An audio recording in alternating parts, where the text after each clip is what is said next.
How to appear offline in Zoho. Hey everyone, welcome back to Wake&Tech.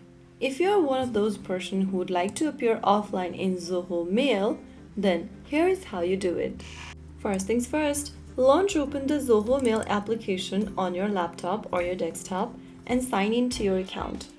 Once logged into the home page, go ahead and click on your profile icon at the top right corner, and then you will see this little drop-down menu where you can select if you are available, away, busy, invisible, or you can also enable the do not disturb mode.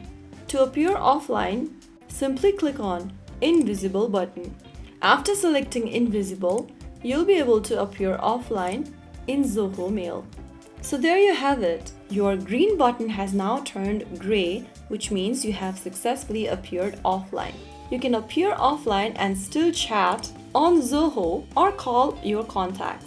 If you want to set your profile to away, busy, or do not disturb, you can choose from the menu available as well.